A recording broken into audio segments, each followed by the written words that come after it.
Yo, what's going down, Green Screen Entertainment fans? Your boy JGreene back right now with something brand new to my channel. I'm not giving y'all a movie breakdown. I'm not going to give y'all a movie review, and I'm not going to talk about a day in the life or anything like that.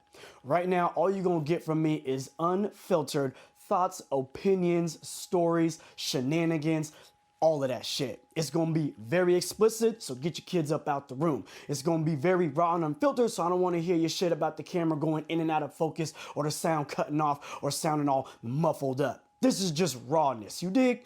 Now, this past weekend, my lady, my queen, my rock took me on an amazing trip to Oregon, Portland, Oregon, to be specific, for my birthday. So happy birthday to me. Now, the food was amazing. The weather was rainy and cloudy, but at the same time it was rainy and cloudy, it added a nice environment to the fall leaves and the colors that we don't usually see here in San Jose, California. So the whole trip was phenomenal. We went out there primarily to see the last blockbuster ever in Bend, Oregon, take some pictures and some video, kid shit. Now, on the way to Bend, Oregon, we got T-boned. Now, it wasn't a crazy T-bone. I don't want y'all to get too nervous. We okay. It was snowing, and the car just kind of slid into a snow embankment.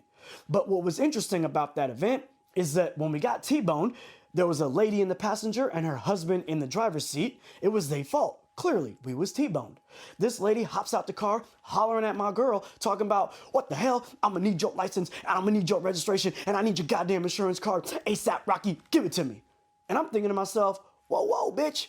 You ain't even gonna be worried about if you hurt my lady in this accident. I was heated, I was angry, but in that moment, I was able to calm down, make sure my lady was okay, got out, took pictures, handled business the way business was supposed to be handled. But it made me think, there was a time when I was just a young guy where it would not have gone that way, where I would have jumped out the car, hollering, waving my hands everywhere. And you've been watching the news lately, black dudes can't just be jumping out the car, hollering at white people like that. It's gonna be a bad day. Now, it made me think of that time way back in the day where I was a hothead ready to just flash on anybody. And this is one such story where I flashed on these kids at a movie theater. Simple story, sit back, get your popcorn ready, because I'm about to break it down like this. So, at the time, I was going out with this one chick. Crazy chick. This chick was so crazy, I tried to break up with her like 2-3 times, and somehow she kept coming on back like cancer. She was tearing me down, destroying me from the inside out. She would just infest herself into my family dynamic, right? I couldn't get away from her. So I stayed with her. Whatever, you young. When you're young, you don't really know how to handle situations. You just go with the punches. So I had gotten in an argument with this girl on a Saturday. We went to bed angry. I felt defeated, pissed off. I wanted to leave the relationship yet again. But in the morning, we wake up, we still got that bitter taste in our mouth, and instead of working through our problems like a mature couple would do, we decided to go to the movies and ignore our issues so they would fester up yet again and we'd have another big argument. Now, on this particular day, we went to go see a movie called The Invisible. Now, it was a Sunday afternoon. I'm trying to set the scene, okay? It was a Sunday afternoon. The weather was gloomy, so it fit our temperament. We went into the theater. There wasn't a lot of people. There was like an older couple over here. There was like a younger couple there, someone in the front. And then in the back of us, we were in the second to last row. In the back of us was about 5 young teenagers. We had 3 girls and 2 dudes. Someone trying to finger fuck back there. I'm certain of it. Now, these girls and these guys are giggling throughout all the pre-movie commercials. They're giggling and talking through all the regular trailers. And I'm gonna tell you something about myself. I love movie trailers. I might be late to church, but I am not gonna be late to the movies because I love the trailers that damn much. It's an experience for me, okay? They're still talking. The movie starts. The credits are rolling. They still talking. There's a couple of couples that give them the good shh, quiet, that type of thing.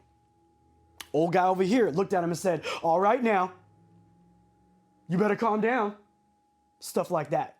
And whenever that would happen, they'd quiet down just a little bit, but then it'd pick back up. They're kids, whatever, right?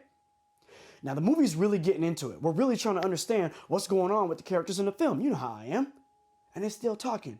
So I had to give it a shh, real strong.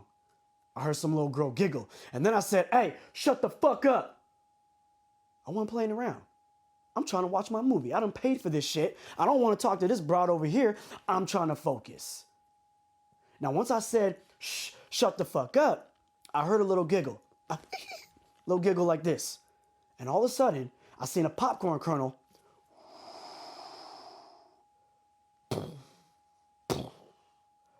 fly over my seat and knock me in the knee, slow motion. I swear to God, this shit happened like I was in the Matrix.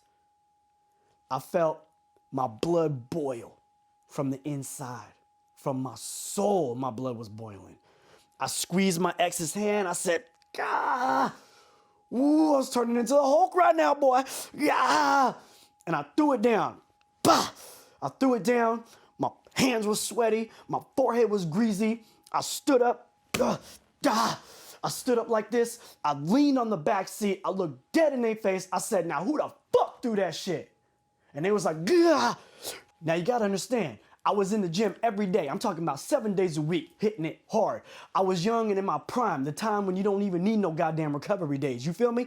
So I was a lot different at that time, a lot bigger dude at that time, if you will. So these kids was like, "Gah!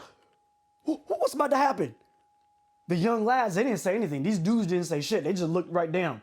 The one girl in the middle who was holding the popcorn, obviously I'm gonna assume it's her, she was like, she was stuttering. She didn't have shit to say. I grabbed that popcorn bag. I said, "Ksh." When I grabbed it, some popcorn flew out the top. I knew it was serious. No turning back now.